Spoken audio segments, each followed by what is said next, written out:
Good afternoon, everybody. My name is Marius Ritz, and I'm hosting the show today in Nick Lorimer's absence. He has apparently spent this week playing video games, which is, I think, hopefully enjoyed himself in Cape Town. And today I'm joined by Michael Morris, also in Cape Town. How's it going, Michael? Very well, thank you, and good to be joining you. I haven't been on the show for a couple of weeks, I think, actually. So nice to see you both. And how's it, Chris Hutton, fellow Joburger? How are things going? Hey Marius, Michael, good afternoon. Yeah, no complaints from Joburg side. Got electricity, I've got water, I've got sunshine. I mean, what a day in Johannesburg. Yeah, yes, God's own country, eh? That's where we are. Here we go. So, yeah, so there's a couple of things we're going to talk about today.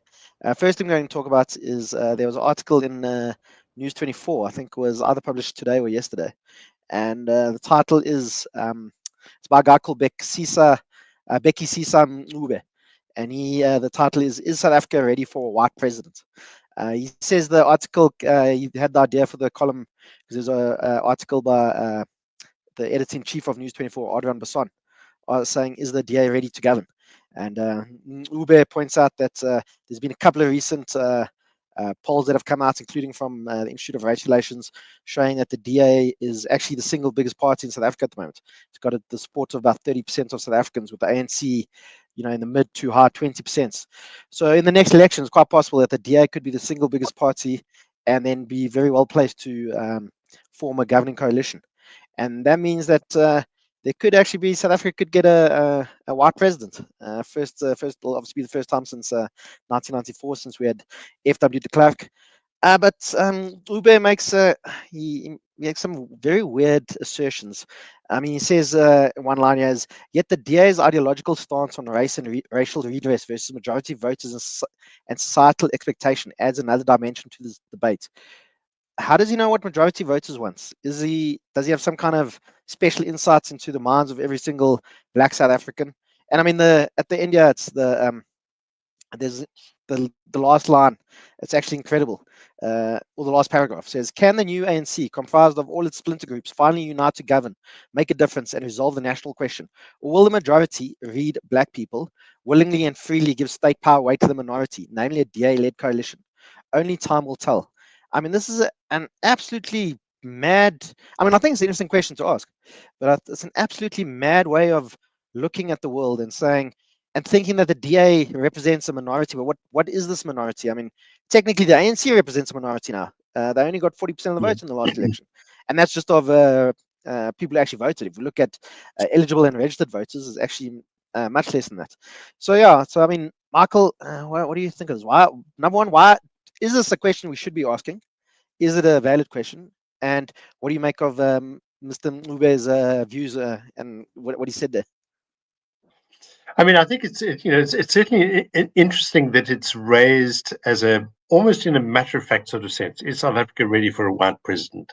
It's raised as if it's quite plausible, and it's raised as if it's something we can just chat about. This is a topic that can become part of our everyday conversation. We can chat about it over a beer or a dinner. Without there being, without the sky falling on our heads. So in that sense, I think it's quite interesting, and I don't think he would necessarily, judging by as the points that you've highlighted, judging by all of that, I don't think that's the sense in which the author has meant us to take it. But that actually is the sense, I think, in which most South Africans are looking at it. They're not really interested 30 years after the end of apartheid in any sort of prospect of a revanchist return to white race politics. I really don't think most South Africans even consider that to be a vague possibility. But there is nevertheless this enduring attachment to race as some kind of signifier of something more than simply the color of your skin. And it reminds me, funnily enough, actually, of a dinner party conversation I had all the way back, more than 31 years ago now, 1994, just after the elections, the very first democratic elections. And the woman sitting next to me, who was, I I often think of a former and beloved colleague of mine, Vuya Bavuma. He often used to refer to white people as paleface. And so this woman sitting next to me was a paleface. And she turned to me at some point. We'd been talking about politics and how exciting it all was. Mandela had been elected. You know, there was all that that bonhomie and that wonderful sense of relief and release and so on. She turned to me and she said, "So, um, where do white people belong politically?" And I was completely nonplussed, that you could possibly even think at this moment of what, of how one might assign an idea or a principle to a skin color. How would you make this association? Is it clean roads? Is there certain kinds of races who like clean roads, or litter to be cleaned up, or government departments to function properly, or to have the vote? Is this there's some racial connotation there? So it is quite astonishing, and in this sense, it's really quite alarming that in 2025 you have somebody who's really quite articulate and who's prepared to kind of raise topical questions, who can say that the majority, and then in quotes or in brackets rather, read black people. Why on earth should a majority of South Africans be perceived politically as being black? It just doesn't make sense to me at all. So yeah, quite extraordinary. It's quite amazing how enduring that idea is, that people still cling to it, find it useful, think of it as an explanatory tool that you can explain yourself maybe, or explain your society in terms of what you look like and what other people look like. So yeah, really quite telling. But nevertheless, I think the fact that the story's been written in the way it's been written demonstrates that it has become quite an ordinary kind of idea, and that people would probably just live with it in the way that they, living with the idea that the Minister of Home Affairs is not a black person, or not an Indian person, or whatever, or that the finance minister is a black man. This is not something that actually transfixes people. He's the finance minister. What he's got to say, that's really the issue. Yeah. Chris, I'll ask you the same question. Do you think South Africa is ready for a white president? And what do you make of Ube's statements and what have you about? Michael, I think, covered it very well, but also get your views on it. The majority equals black people, as if also black people share some kind of political hive mind. No, it does try and reduce people's values, their views of the world, of government, of any sort of ideological policy or legislative question to what skin color they happen to be born with. Maybe in an ever more complicated world, and South Africa has already been much more complex and complicated than some other countries, given its history. Given that we're now 30 years into democracy, and now entering the era really of coalition government on a national level, it opens up yet more complexity. So that does, for some people, I think it is scary, it is challenging, it does present different ways of dealing with these national legislative and policy questions. And then some of us might default to, well, this isn't the majority's priority, or the majority isn't quote unquote ready for this or that, etc., etc. I think, if you want to talk about the majority of South Africans, let's talk about the non-voter. In last year's election, we had 27 million registered voters and only about 10 million votes cast. Are we talking about the majority of South Africans who are disengaging from the democratic process, if you want to talk about priorities, that sort of thing?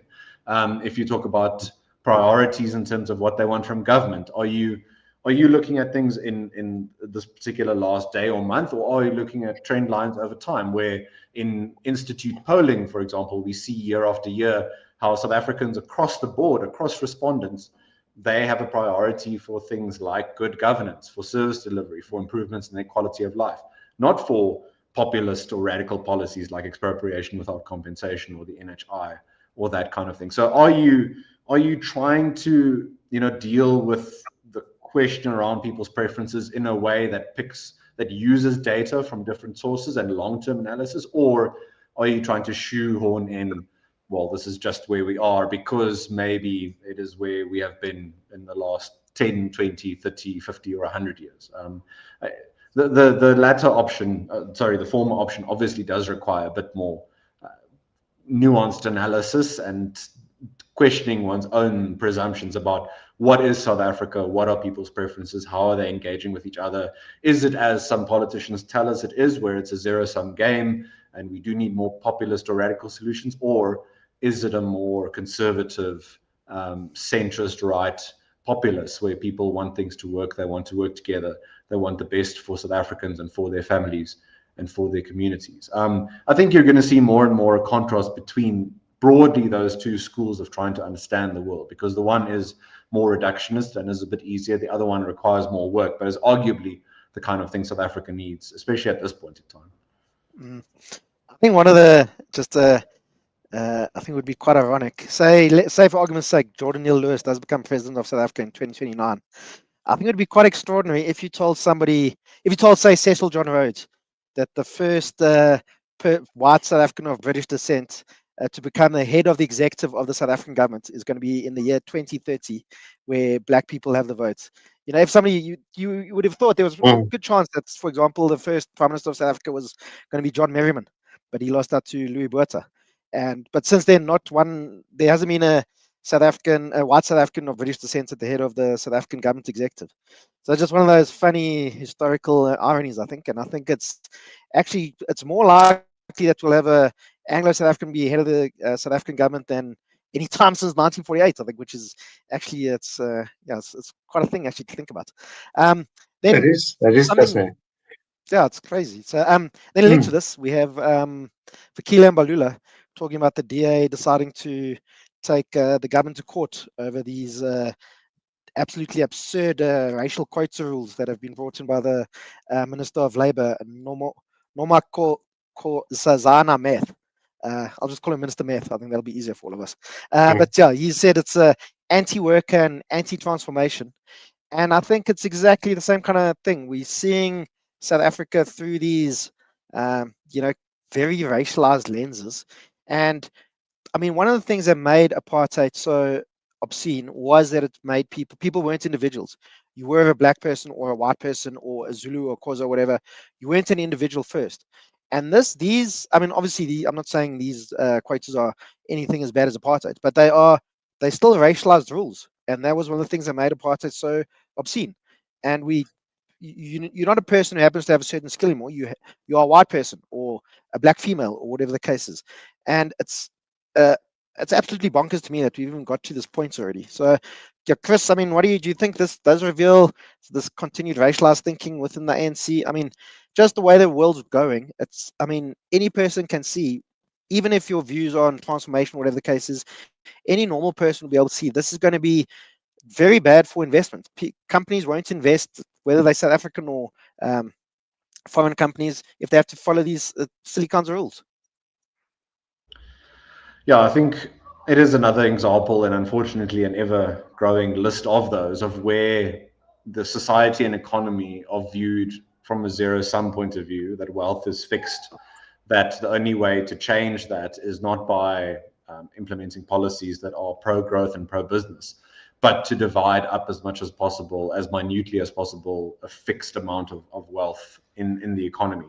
And that, of course, the ANC and its associated bureaucrats are best placed with the most amount of knowledge and insight to do that sort of thing. I mean, someone like the economist Friedrich Hayek, talked a lot about the knowledge problem. And even if you assume the best person as your bureaucrat, your Minister of Labour, even they, with the most amount of knowledge, can't account for these interactions between people in a free economy or a free society. They just don't have that knowledge, those insights of people's priorities. Why do they want to employ someone or not? What are the priorities for a particular business in a particular sector, in a particular province, in a particular city? All that sort of stuff.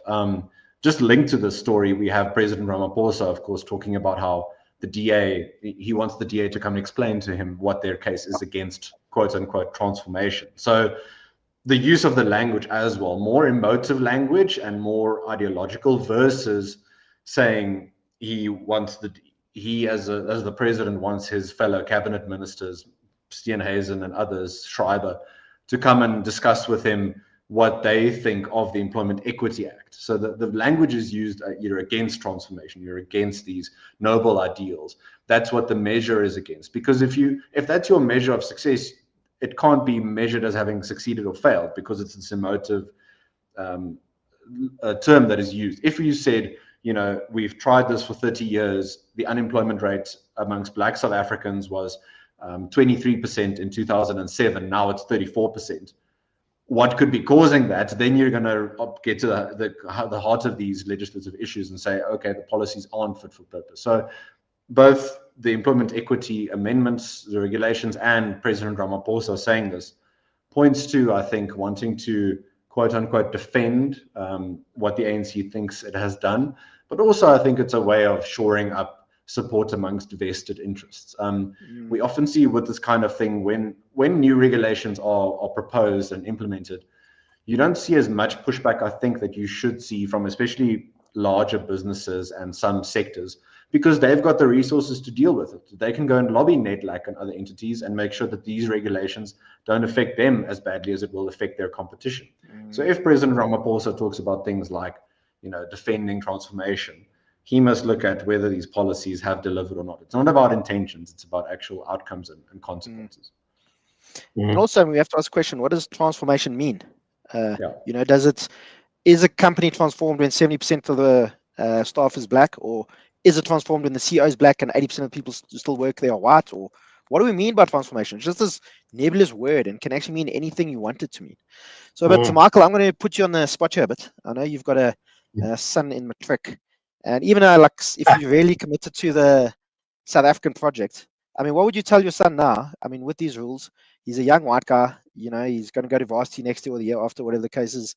What do you tell him? And you are obviously very committed to South Africa and the country, and I'm sure you'd want your son to stay here. But what do you say to a young white guy, if these rules, if these regulations don't, if they're not set aside, and if companies have to follow these very rigid racial quotas? Yeah, I mean, I am an optimist, and you correctly point me out as one. I think one of the first things that occurred to me was how it was in the 1980s, and I was an optimist even then, and it was much worse than it is now. So I think that's partly the question, is that we are at least a country that's free. We all have a stake in it. We all have a legitimate stake in it. We acknowledge as having a stake in it as voters. And there are massive opportunities here. I think one of the inescapable points at CRA under Chris has brought out over the past few years with your very, very good quality of life survey shows over and over that in fact the primary beneficiaries of everything that's gone well are very, very chiefly the middle class, and the middle class is very chiefly white.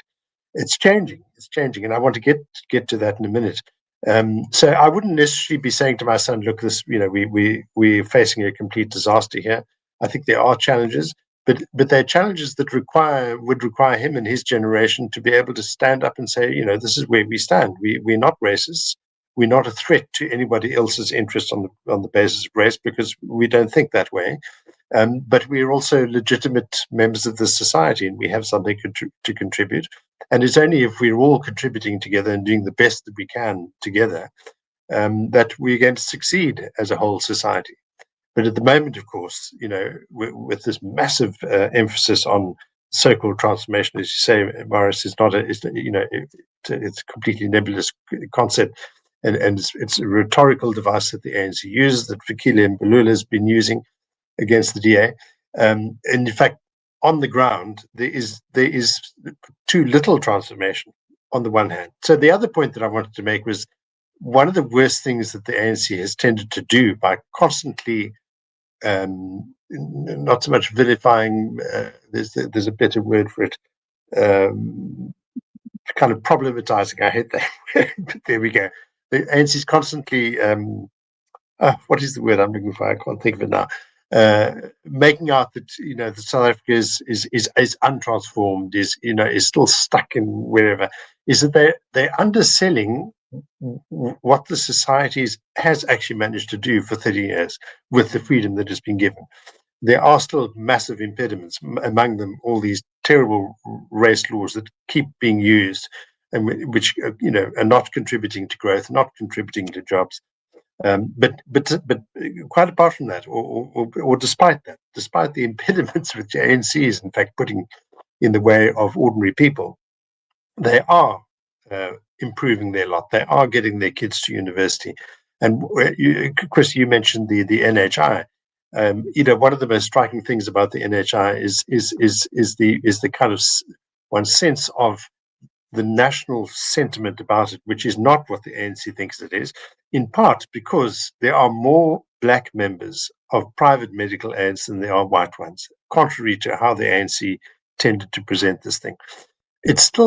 We're still looking at a mere, I think it's 7.9%. My figures might be wrong, but it's a relatively small figure of the total number of black people who are members of medical aid. So we're not looking at the majority of black people being on medical aid, but that 7.9% is actually more in number than the number of white people in medical aid. So that's really something to celebrate. So these are people who are invested in making their own choices. They've got the jobs which they can use to spend money on, better choices for themselves, better health, and they're doing so. And the opportunity is there, and they're using that opportunity in a completely uncomplicated way. And I think that is something which is terribly undersold by this whole complaint about an untransformed society. I think we are transforming as best we can, despite the impediments. And the real impediments are, in fact, the policy ones. And I was just talking earlier before the show about a very good piece that I'd recommend people read by Hilary Joffe in Business Day about Parkes Tower and the Transformation Fund. And the headline and the blurb are quite telling. It's doubts linger over Tower's planned 100 billion transformation fund, and then this I think very good blurb. It is unclear what problem the fund is meant to solve, and how this much money will be raised and safeguarded. So that really tells you everything you need to know. The government is doing this massive thing, massive sort of financial accumulation of stuff, but they don't really know what problem they're trying to solve, and they cannot really guarantee that it will be safe from the fiddling hands of the corrupt and the fraudsters and so on. So yeah, that's where we are. I think it's a good point. There's lots of South Africa has transformed in many ways for the better. And I mean, just thinking while you're talking about the number of black South Africans on medical aid, I was thinking of a platform like Easy Equities, where people can, like retail investors and so on. And luckily, you don't get asked your race when you do open an account there. But I mean, I think it would be very interesting. I would not be surprised at all if the majority of people who just your normal retail investors putting away R1,000 a month or whatever the case is, if most of the people who are investing on a platform like Easy Equities are black South Africans. I'd be very surprised if that wasn't the case, actually. And these are just ordinary people who are putting away not loads of money, but $1,000 a month or whatever. And that over 10 years, I mean, that becomes you have a nice little nest egg if you say that kind of money in the stock market over 10 years. And yeah, that's also, I think, shows you that's part of South Africa's transformation for the good, I think. So yeah, it's I think there's lots of course, nobody's saying that there's no problems in South Africa. I mean, that'd be ridiculous to say that, but I think, as you say, the ANC often actually, to their own detriments, like to say, oh, not everything's still terrible, nothing's changed, race relations are still awful and so on, and they've actually done overall a pretty good job, I think. I mean, I think especially the Zuma years were pretty bad, and things aren't right now. But, on balance, things are right. But I want to tell a quick anecdote about how I realized South Africa is very transformed. Close to my house, I was at a traffic light, and there was a white beggar, and I saw a minibus taxi driver give the guy like R5 or whatever. So I saw that's South Africa is really, things have flipped in their head. But yeah, so finally, our final story, I think, is just about the GNU. We know we've got there's apparently going to be the parties in it are going to talk about a reset, and who knows what that means. But there was also an interesting article, I think it was by Natasha Marion, or it might have been an editorial in Business Live, and excuse me, part of it was saying that part of the reasons that there have been problems in the GNU is because Cyril Ramaphosa and John Steenhuisen don't personally get on all that well. They're cordial to each other, but you wouldn't call them friends. They wouldn't go have a cup of tea or beer together on a Friday afternoon or whatever. And that was the editorial argues that part of the reason that South Africa went through the transition in the early 1990s was fairly smooth and so on. Of course, there were issues, but that Mandela and de Klerk got on fairly well, and so did Rolf Meyer and Cyril Ramaphosa. There's a link going back. The two main negotiators for the both sides. I mean, we know that Ramaphosa and Rolf Meyer like to go fishing and stuff together, so they were actually friends. And I think that's often something in history. Personal relationships between important leaders that can change things. I think I think Margaret Thatcher and Ronald Reagan is probably quite a good example of two people who got on pretty well. I think maybe George Bush and Tony Blair too. If they didn't get on together, maybe the British wouldn't have got involved in the Iraq War. And that's one of the biggest things that's historical events of the last 25 or 30 years. So yeah, Chris. So if you were a betting man, would you say that there's a chance of the GNU holding, or do you think there's going to be no GNU by the end of the year or end of next year this time? I'd be more comfortable to put my money on at the end of next year versus that there won't be a GNU versus at the end of this year, just because we have the local government elections coming up next year. And I think those parties in the GNU, some of them do realize that South Africans, number one, this is what South Africans voted for. Those who voted, they wanted some kind of coalition government. So they want these parties to try and work together, but they also want some element of more stability. And if you leave, just the electoral and political risk is a bit higher than should you still stay and try and work in some ways in the GNU. And I think, given for the two biggest parties, the DA, which now has its hand at trying to run some parts of national government for the first time, they want to use those examples where they can.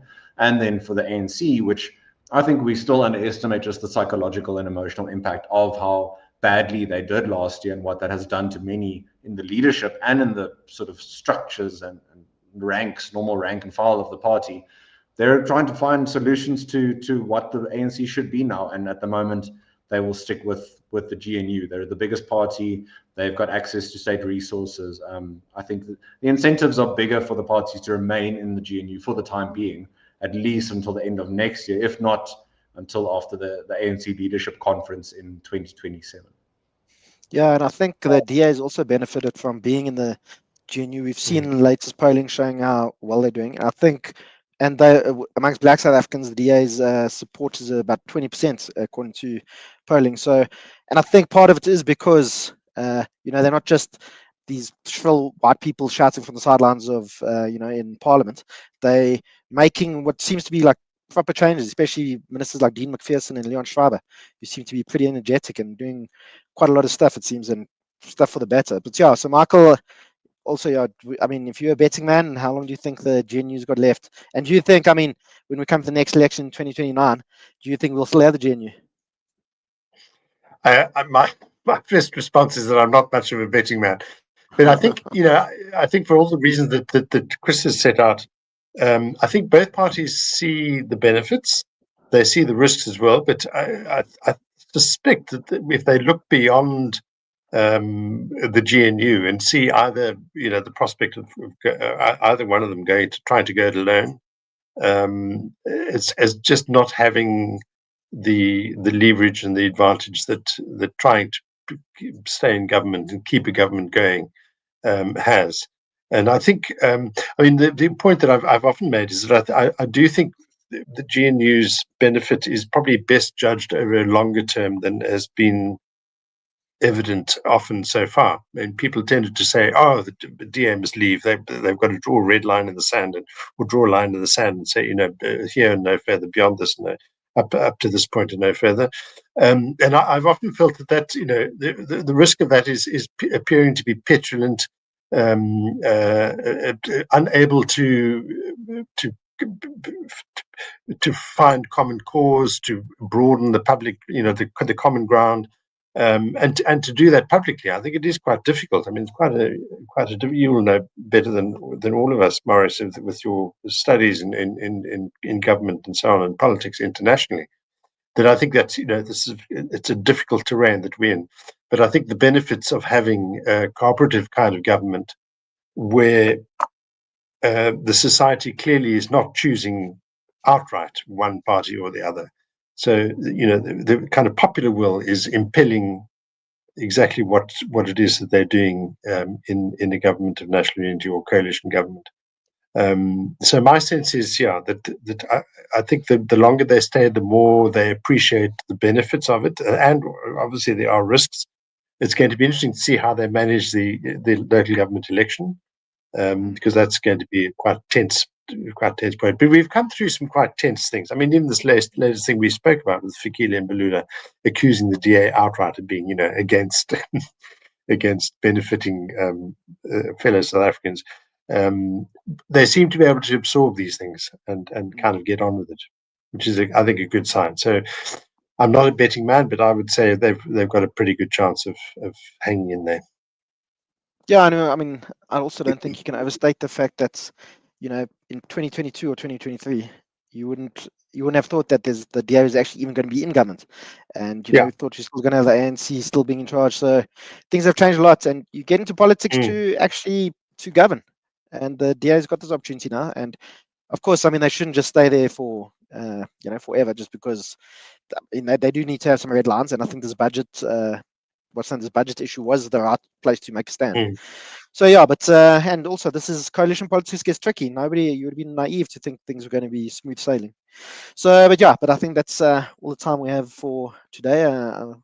One thing we were looking to talk about was the Reforms win in the UK, which I think could actually be quite a big issue and could be a kind of a seminal change in UK politics.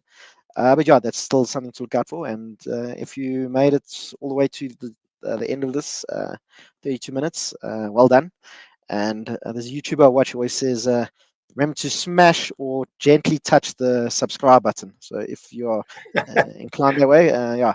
But thanks a lot for watching, and Nick should be back on Monday.